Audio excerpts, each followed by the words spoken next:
ಇವತ್ತು ಒಂದು ನಾನು ಬ್ರೇಕ್ಫಾಸ್ಟ್ ರೆಸಿಪಿ ಮಾಡ್ತಾ ಇದ್ದೇನೆ. ತುಂಬ ಚೆನ್ನಾಗಿರ್ತದೆ. ಇದು ಮೆಂತ್ಯ ಸೊಪ್ಪಿಂದ ಮಾಡುವಂಥದ್ದು. ಅಕ್ಕಿ ಬಳಸ್ಕೊಂಡು ಇದು ನಮ್ಮ ಮಕ್ಕಳ ಲಂಚ್ ಬಾಕ್ಸಿಗೆ, ಆಮೇಲೆ ಟಿಫನ್ ಯಾವುದಕ್ಕೂ ಇದಾಗ್ತದೆ. ಮತ್ತು ಶುಗರ್ ಇದ್ದವರಿಗಂತೂ ತುಂಬ ಒಳ್ಳೆಯದು ಇದು ತಿಂದರೆ. ಕಹಿ ಮೆಂತ್ಯ ಸೊಪ್ಪು ಇವಾಗ ನಾವು ಪಲ್ಯ ಮಾಡ್ಕೊಂಡು ತಿಂದರೆ ತುಂಬ ಕಹಿ ಇರ್ತದೆ. ಆದರೆ ಇದು ಆ ಥರ ಏನು ನಮ್ಗೆ ಗೊತ್ತಾಗೋದಿಲ್ಲ. ಇದು ಮೆಂತ್ಯ ಸೊಪ್ಪು ಅಂತಲೇ ಅನಿಸೋದಿಲ್ಲ, ಅಷ್ಟು ಟೇಸ್ಟ್ ಇರ್ತದೆ. ಹಾಗಿದ್ರೆ ಇದನ್ನು ಹೇಗೆ ಮಾಡೋದು ಅಂತ ನೋಡ್ಕೊಂಡು ಬರುವ. ನಿಮಗೆಲ್ಲರಿಗೂ ವೆರೈಟಿ ಕುಕ್ಕಿಂಗ್ ಫ್ಲೇವರ್ಸ್ಗೆ ಪ್ರೀತಿಯ ಸ್ವಾಗತ. ನಾನಿಲ್ಲಿ ಇವತ್ತು 2 ಲೋಟದಷ್ಟು ಅಕ್ಕಿಯನ್ನು ಒಂದು 4 ಗಂಟೆ ಕಾಲ ಚೆನ್ನಾಗಿ ತೊಳೆದು ನೆನೆಸಿಟ್ಟಿದ್ದೆ. ಇವಾಗ ಅದರ ನೀರೆಲ್ಲ ತೆಗೆದು ಅದನ್ನು ಒಂದು ಮಿಕ್ಸಿ ಜಾರಿಗೆ ಹಾಕಿ ಗ್ರೈಂಡ್ ಮಾಡಬೇಕು. ಇವಾಗ ನೋಡಿ, ನಾನು ಮಿಕ್ಸಿ ಜಾರಿಗೆ ಹಾಕ್ತಾ ಇದ್ದೇನೆ. ಅದರ ಜೊತೆಗೆ ಸ್ವಲ್ಪ ಮಸಾಲೆ ಸಹ ಹಾಕಬೇಕು ನಾವು. ಇದಕ್ಕೆ ಒಂದು 5-6 ಬ್ಯಾಡಗಿ ಮೆಣಸಿನ್ಕಾಯಿ ಹಾಕಿದ್ದೇನೆ. ಆಮೇಲೆ 1 ಸ್ಪೂನಷ್ಟು ಕೊತ್ತಂಬರಿ ಬೀಜ, ಮತ್ತು 1 ಸ್ಪೂನಷ್ಟು ಜೀರಿಗೆ, ಆಮೇಲೆ ಒಂದು ಸ್ವಲ್ಪ ಹುಣಸೆ ಹುಳಿ, ಮತ್ತು 5-6 ಎಸಳು ಬೆಳ್ಳುಳ್ಳಿ, ಮತ್ತು ಒಂಚೂರು ಹಿಂಗೆ ಹಾಕಿ ನೈಸಾಗಿ ಒಂದು ಪೇಸ್ಟ್ ಮಾಡ್ಕೊಂಡು ಬರಬೇಕು.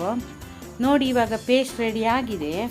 ನೋಡಿ, ಈ ಥರ ಇಷ್ಟು ಸಾಕು. ಇವಾಗ ಅದನ್ನು ಇನ್ನೊಂದು ಪಾತ್ರೆಗೆ ಹಾಕ್ಕೊಳ್ಳುವ. ಆಮೇಲೆ ಮಿಕ್ಸಿ ಜಾರನ್ನು ತೊಳೆದು ಸ್ವಲ್ಪ ನೀರು ಹಾಕಬೇಕು. ಸ್ವಲ್ಪ ಇದು ತುಂಬ ಗಟ್ಟಿ ಇರಬಾರ್ದು ಹಿಟ್ಟು.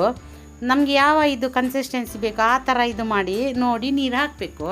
ನಾನಿವಾಗ ಇಷ್ಟು ಹಾಕಿದ್ದೇನೆ. ಆಮೇಲೆ ಸೊಪ್ಪೆಲ್ಲ ಹಾಕಿದ ಮೇಲೆ ಸ್ವಲ್ಪ ಅದು ನೀರು ಹಾಕ್ತದೆ. ಆಮೇಲೆ ನೋಡಿ, ನಾನಿಲ್ಲಿ ಒಂದು ಕಟ್ಟಷ್ಟು ಮೆಂತ್ಯ ಸೊಪ್ಪನ್ನು ಬರೀ ಅದರ ಸೊಪ್ಪು ಮಾತ್ರ ತೆಗೆದು ನೀಟಾಗಿ ಬಿಡಿಸಿ ತೊಳೆದು ರೆಡಿ ಮಾಡಿ ಇಟ್ಕೊಂಡಿದ್ದೇನೆ. ಇವಾಗ ಇದನ್ನು ಒಂದು ನೈಸ್ ಚಾಪ್ ಮಾಡ್ಕೊಂಡು ಬರಬೇಕು. ಅಂದರೆ ತುಂಬ ನೈಸಾಗಿ, ತುಂಬ ಚಿಕ್ಕ ಚಿಕ್ಕ ಪೀಸಾಗಿ ಕಟ್ ಮಾಡ್ಕೊಳ್ಬೇಕು. ಈಗ ನೋಡಿ, ಎಲ್ಲ ಕಟ್ ಮಾಡ್ಕೊಂಡಿದ್ದೇನೆ. ಇಷ್ಟು ಕಟ್ಟಾಗಿ ಈಗ ರೆಡಿಯಾಗಿದೆ. ಇವಾಗ ನಾವು ಇದನ್ನು ಹಿಟ್ಟಿನ ಜೊತೆಗೆ ನಾವು ಮಾಡಿಟ್ಟಿದ್ದೇವಲ್ಲ ಅದರ ಜೊತೆಗೆ ಹಾಕಬೇಕು. ಹಾಕಿ ಮಿಕ್ಸ್ ಮಾಡಬೇಕು. ನೋಡಿ, ಇವಾಗ ನಾನು ಇದರ ದೋಸೆ ಹಿಟ್ಟಿನ ಜೊತೆ ಹಾಕ್ತಾ ಇದ್ದೇನೆ. ನೋಡಿ, ಹಿಟ್ಟು ಎಷ್ಟು ಇದಾಗಿದೆ ಅಂತ ಗೊತ್ತಾಯ್ತಲ್ಲ, ಅಷ್ಟು ನೀರು ಥರ ಇರಬೇಕು. ಆಮೇಲೆ ಒಂದು ಸಣ್ಣ ನೀರುಳ್ಳಿಯನ್ನು ಸಹ ನೈಸಾಗಿ ಕಟ್ ಮಾಡಿ ಹಾಕ್ತಾ ಇದ್ದೇನೆ. ನೋಡಿ, ಹಾಕಿ ಇವಾಗ ಇದಕ್ಕೆ ಒಂದು ಅರ್ಧ ಸ್ಪೂನಷ್ಟು ಅರಶಿನ ಪುಡಿ, ಆಮೇಲೆ ರುಚಿಗೆ ಎಷ್ಟು ಬೇಕು ಅಷ್ಟು ಉಪ್ಪು ಹಾಕಬೇಕು. ನಾವು ನೋಡ್ಕೊಂಡು ಹಾಕಬೇಕು. ಉಪ್ಪು ಹಾಕಿ ಚೆನ್ನಾಗಿ ಅದನ್ನು ಮಿಕ್ಸ್ ಮಾಡಬೇಕು. ಅದು ಎಲ್ಲ ಒಂದಕ್ಕೊಂದು ಹೊಂದ್ಕೊಳ್ಬೇಕು. ನೋಡಿ, ಇವಾಗ ಅದು ನಮಗೆ ಎಷ್ಟು ಹದ ಬೇಕು ಅಂತ ಇವಾಗಲೂ ನೋಡಿದರೆ ಗೊತ್ತಾಗ್ತದೆ. ನನಗಿವಾಗ ಇಲ್ಲಿ ಇಷ್ಟು ಸಾಕು ಹದ ನೀರು, ಜಾಸ್ತಿ ಇನ್ನೇನು ನಾನು ನೀರಾಗ್ಲಿಕ್ಕೆ ಹೋಗೋದಿಲ್ಲ. ಇವಾಗ ಇನ್ನೊಂದು ಕಡೆ ನಾನು ದೋಸೆ ಕಾವಲಿ ಬಿಸಿಯಾಗಲಿಕ್ಕೆ ಇಟ್ಟಿದ್ದೆ. ಅದು ಚೆನ್ನಾಗಿ ಕಾಯಬೇಕದು. ನೋಡಿ, ಇವಾಗ ಇದು ಕಾದು ಬಿಸಿಯಾಗಿದೆ. ಇವಾಗ ಇದನ್ನು ಇವಾಗ ಒಂದು ಟಿಶ್ಯೂ ಪೇಪರಲ್ಲಿ ಅಥವಾ ಯಾವುದ್ರಲ್ಲಾದ್ರೂ ಆಗೋದು, ಬಟ್ಟೆಯಲ್ಲಿ ನೀಟಾಗಿ ಒರೆಸಿ ಅದಕ್ಕೆ ಸ್ವಲ್ಪ ನೀರನ್ನು ಚಿಮುಕಿಸಬೇಕು. ಆಮೇಲೆ ಒಂದು ಅರ್ಧ ಸ್ಪೂನಷ್ಟು ಎಣ್ಣೆ ಹಾಕಿ ಪುನಃ ಟಿಶ್ಯೂ ಪೇಪರಲ್ಲಿ ಚೆನ್ನಾಗಿ ಕಾವಲಿಯನ್ನು ಒರೆಸಬೇಕು. ಆವಾಗ ಈ ಥರ ಮಾಡೋದ್ರಿಂದ ದೋಸೆ ತುಂಬ ಚೆನ್ನಾಗಿ ಎದ್ದೇಳ್ತದೆ. ನೋಡಿ, ಇವಾಗ ನಾನು ನೀರು ದೋಸೆ ಹುಯ್ತಾರಲ್ಲ ಹಾಗೇ ಇದನ್ನು ಹುಯ್ತಾ ಇದ್ದೇನೆ. ನೋಡಿ, ನಿಮಗೆ ಅದು ಸೌಂಡೇ ಒಂಥರ ಬೇರೆ ಬರ್ತದೆ, ಅಷ್ಟು ಚೆನ್ನಾಗಿರ್ತದೆ. ಇವಾಗ ಈ ಥರ ದೋಸೆ ಹುಯ್ದಾದ್ಮೇಲೆ ಇದಕ್ಕೆ 1 ಸ್ಪೂನ್ ಎಣ್ಣೆ ಹಾಕಿ ನಾವು ಮುಚ್ಚಳ ಮುಚ್ಚಿ ಒಂದು 2 ನಿಮಿಷ ಇದನ್ನು ಬೇಯಿಸಬೇಕು. ಮುಚ್ಚಳ ಮುಚ್ಚಿ ಬೇಯಿಸೋದ್ರಿಂದ ತುಂಬ ಚೆನ್ನಾಗಿ ಅದು ಸೊಪ್ಪೆಲ್ಲ ಚೆನ್ನಾಗಿ ಬೇಯ್ತದೆ, ನೀರುಳ್ಳಿ ಎಲ್ಲ.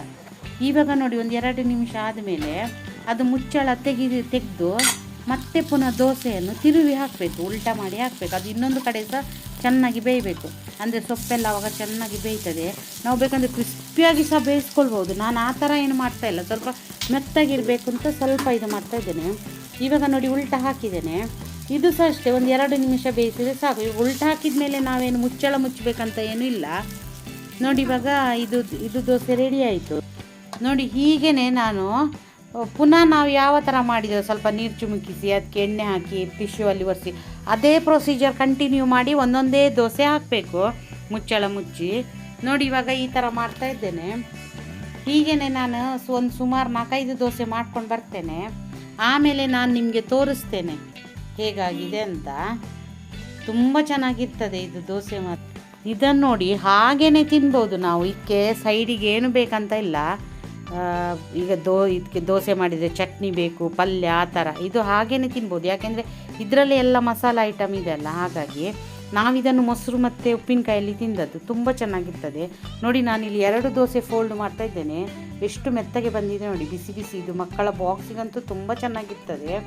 ಕಹಿಯೆಲ್ಲ ಏನಿರುವುದಿಲ್ಲ. ಹಾಗಾಗಿ ನೀವು ಸಹ ಮಾಡಿ, ಇಷ್ಟ ಆದರೆ ಲೈಕ್ ಮಾಡಿ, ಶೇರ್ ಮಾಡಿ, ಹಾಗೆ ಕಮೆಂಟ್ ಮಾಡಿ, ಮತ್ತು ಚಾನಲನ್ನು ಸಬ್ಸ್ಕ್ರೈಬ್ ಮಾಡಿಕೊಳ್ಳಿ. ಇಲ್ಲಿ ತನಕ ವಿಡಿಯೋ ನೋಡಿದ ನಿಮಗೆಲ್ಲರಿಗೂ ಧನ್ಯವಾದಗಳು. Thank you.